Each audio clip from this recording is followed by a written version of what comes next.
Before we get started, just a reminder, we have mics, so make sure to pass them around, and I'll call on you guys if you want to raise your hand. Once we get the cameras rolling, Coach will start with an opening statement, and we'll get right into it. I'm really proud of our program, and I think in some ways I told the team, like, I'm the worst at this.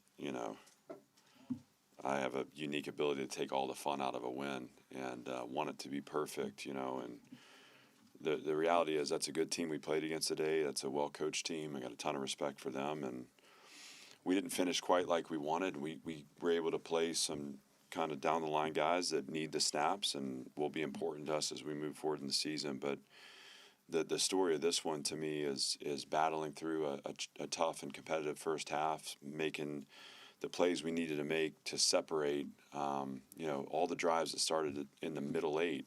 We came out net 24-7. That's a really nice job. And 17-0 in the third quarter, that's a team that's synced up. And I just have a ton of respect for our team. This is week 5 in a row. I think that, they have shown up week in, week out, and they've done the work in the process. They've stayed focused on the climb, and they've come out on top 5 times. And so, obviously, Diego had a big day, and Junior Sherrill had a big day, and Miles Caper shows up again for us, and we punted the ball well, and Joe McVay did a great job in coverage, and there's a lot, the forced fumble, Bryce Cowan, and the fumble recovery for KT. So just a lot to like about that, and again, a great 20-point win, and we'll learn from the things that we didn't like about maybe some of the sloppiness there at the finish, but on the whole, I'm really proud of this group, and I'm excited to continue on with them. Billy. Coach, 8 penalties for 91 yards. God, Billy, I thought I said I'd take the fun out of it, not you. I'm sorry, I had to, but okay. How many of those were fundamental technical, like you like to say, and how many of those were penalties that you maybe didn't agree with? Well, I see the way you phrase that. I got to be careful now. Some of them, look, we get the punt there where we're called for holding. I didn't love that, but I also saw it, and we got to be better fundamentally, technically there, moving our feet. That's a big moment, and I need to be better too, kind of resetting from that. I was upset. I thought, I knew Utah State was going to be challenging, and we needed to try to create some space between us and them, and that was a chance for us to do it. And here's a sequence, right? We go 3 and out on that snap. Right? That's the 4th down snap. We're 3 and out there. Drive extends. We get another 3 and out, and we go to block the punt, and we're called for roughing. And Marlowe feels like he touched the ball. That's what it looked like from our sideline, but that's not what was called. And so it is what it is. That drive ends up in a touchdown for them. So again, those are fouls that are going to happen. I think one of them could be cleaned up with some fundamental technical work and erased a big play, a momentum swinging play for us. And then one of them is more about we're aggressively going after the punt, and we didn't get enough of the ball to have it called our way. We had a procedural penalty in the first quarter, I believe. We had a holding penalty. The holding stuff's going to happen. I think that was on a read play where Diego bounced the ball outside, and I think Isaiah just had the jersey, and those things happen. Billy, I'm not going to go through every single one. That's all I can remember off the top of my head. We had defensive holding late. I thought that was sloppy. We had a chance to. I think it was on a 3rd down. That probably would have been a 4th down go for them, but we were pressuring the quarterback and just grabbed the jersey and. Want to play more detailed there. I did feel like coming out of the early kind of rash of penalties, we did settle in, and we played cleaner as that middle part of the game went on, and that's what allowed us to separate. So we'll address the ones that we need to play better through. I don't like penalties. Obviously, today it didn't hurt us, but it will moving forward, and so we need to clean our game up a little bit. Graham. You just talked about it. Despite the penalties, you guys were still able to turn around defensively. So, what can you say about the adversity that your defense just sort of battled through and gave the offense the ability to sort of blow the game open? Well, we put the defense in some tough positions. Obviously, with the interception too, I think we were really kind of we got to a point where we were clicking in place. We have to look at those drives, where we didn't quite get to the stop early enough, because it felt like when we got on our heels, the ball ended up in the end zone, and that's not okay. So we'll look at kind of what are the things that are going on within drives, where can we clean up. The score right before half, I felt like that was sloppy on the defense. We blow a couple of rush lanes where their quarterback, who's a good athlete, is able to extend the play and find someone open down the field. We have to crush the pocket, and we have to make it hard on him to escape. And those were kind of blatant fundamental technical breakdown. That's not how we rush. We then cut the back loose on a wheel down the sideline where we needed coverage on that. We're trying to pressure, and we need that back peeled. And those are examples of plays where you credit Utah State because they're capitalizing on our mistakes, but our control is in the execution. And so it gives us things to coach through. It gives us things to learn from, and those are frustrating and painful things. But we're going to focus on them tomorrow when we clean it up. Right now, we're going to celebrate a resilient defense, and a defense that stood strong when we needed it to, and allowed us to distance ourselves from the opponent, and allowed us to get some guys in the game that need to play snaps. Joey? You said in fall camp that you thought Junior Sherrill was ready to take a step forward. Does this kind of performance maybe evidence that he kind of has taken that step forward? Yeah, I mean, when you talk about performance, you're seeing, the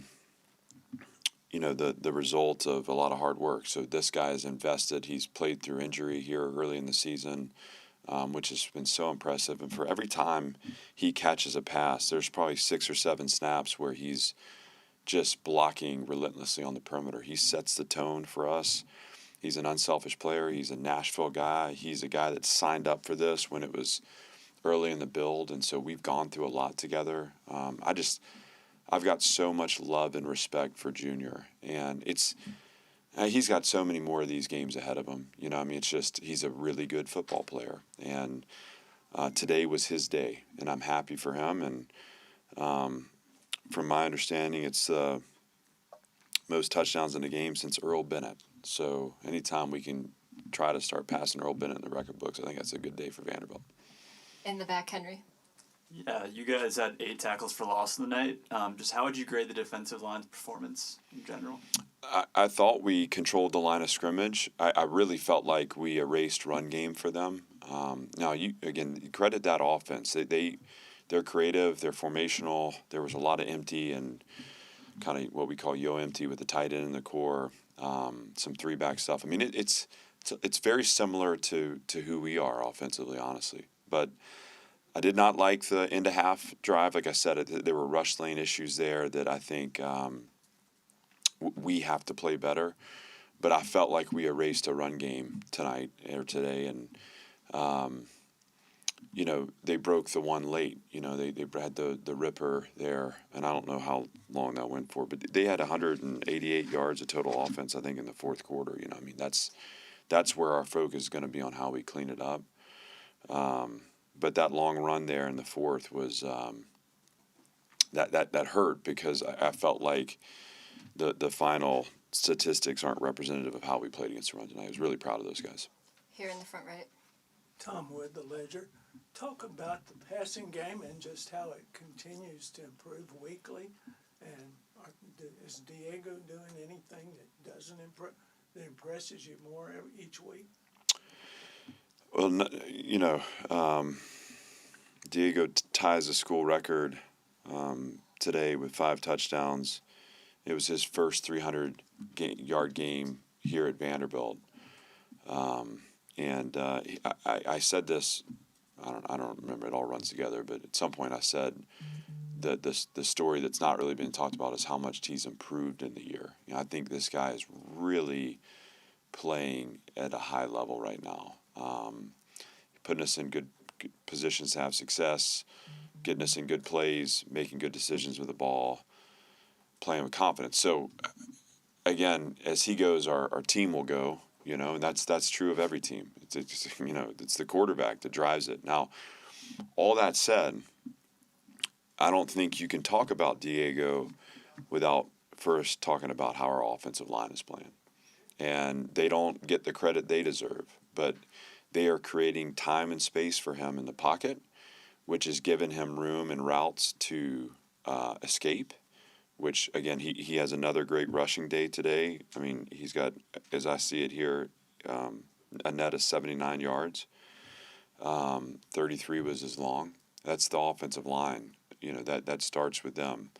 And then the other part of it, too, is he has the ability. I mean, we have multiple weapons for him. So you see, again, 1, 2, 3, 4, 5, 6, 7, 8, I think 9 guys with targets, 7 with catches, if I'm reading this correctly. Just the number of tools that are around him right now make him a better player, too. Tom Craig with the Tennessean. Coach, go back to the penalties. How much of a concern is it knowing who you got next week, knowing you're on the road against Alabama? What do you have to clean up? What do you feel like you have to clean up going into that with what you saw tonight? We're going to need to play clean in terms of our operation. This will be a tough environment. I mean, our team is going to be so excited to play. So we're going to celebrate this one and we're going to get past it. But the operational penalties have to be cleaned up. We can't expect to go down there. I mean, again, you're inviting the environment into the game when you have a false start or when you're not playing clean that way. I mean, I don't want to get too. I don't want to split too many hairs on some of the in-play penalties. Obviously, again, the stuff on special teams. I think one of them we can clean up. One of them is we're playing aggressively, and I think the film will show whether or not we got a piece of that ball. But I trust this team. I trust the team. Look, do we need to play perfectly? No. That's not what this team is anymore. But do we need to play clean enough to win? That's the key, and we'll focus on playing better football. I mean, there's a lot to learn from today. We know that the task at hand, but we're excited for it. And this group has positioned us to be undefeated heading down there, and that means a lot. Dylan. Oh, go ahead. Can I get one follow-up on Diego? It seems like this year, maybe it's the O-line, maybe it's just he's smarter. Like, he seemed to be able to play safer, whereas to stay away from injury and kind of limit the hard hits, it seems like. Yeah, I would never say that he's playing safer because he is a wild man out there in the best of ways. I think we are doing a better job protecting him and taking hits off him and giving him designed gives and also creating space for him in the pocket. We took him out of the game. He was begging me to keep playing. I mean, this guy, if they would come back out and play some more now, he'd go back out there and play some more too. So that's just who he is. I love who he is. I think the offense is performing well around him. I think our staff has done a good job of positioning him in ways to keep him healthy. Dylan, and then last question to Joey. We have to go to Aria. I mean, Aria is here every day, and she is ready. And so can we do 3 to finish here? Aria, why don't you take it away? Yeah. Was it difficult at all to keep the team focused this week and keep them from looking ahead to what you have next week? See, that's a great question, and that's why we go to Aria. I'll tell you, this was our 263rd day on the mission together, and that's 263 days of building trust. And it is always for us one climb at a time. And so whether you go back to January and it's being in the moment and focusing on the task at hand in a hard training session or an OTA, whether it's spring practice and we're at practice 7 and, we're not thinking about practice 8, we're in practice 7. The summer, as we go through June, July, and then into training camp, what I'm trying the point I'm trying to make is that this group knows how important each day is for the program. And to answer your question, no, we didn't talk anything about any of it because 263 days of trust. I know how these guys show up to work every day. I know how important it is for them. I know how much it matters to them. And so that excites me about where we can go, honestly. And I will tell you that I feel like we have as mature a team as anybody in the country that way. So I'm proud of them, but it's always one climb at a time. These guys have invested for 263 days, and we'll live to see 264. Coach, it looked like Marlon Jones got the start over Martel Heidt at cornerback. Also felt like, just based on the eye test, he was playing a little less. Is there any kind of load management going on with Heidt, considering his workload in all three phases so far this season? No, not load management. I'll have to kind of look at that with respect to snap counts and kind of decisions, coaching decisions, but none of it has to do with Martell. If anything, it's Marlon's earned the right to be out there some, and I think what we've done is we have in a preparation kind of world we've spread Martell thin. And so, kind of bringing him back in to focus on a few things that we need him to do really well defensively and in the return game. And so there was nothing like intentional or nothing that stood out, no load management. He's doing great that way. We're bringing him into focus on the things that he needs to do really well to help us get where we're going to go. Joey. Eli Stowers had that drop, and then Diego went back to him twice in a row. He scored the touchdown. Does that say anything about Eli and their connection, that they were able to get right away and score the touchdown? Well, I mean, yeah, they that is true brotherhood. I mean, those guys like each other a lot, and we all believe in Eli. I mean, if anything, it's like so rare that you see him drop the ball, and I think the touchdown, I believe, was a tempo play. Anyways, he came right back to him, maybe even twice in that sequence. That's been a fun duo to watch, and I'm happy for Eli and Diego, but obviously for Eli to bounce back says a lot about his character too. Thanks,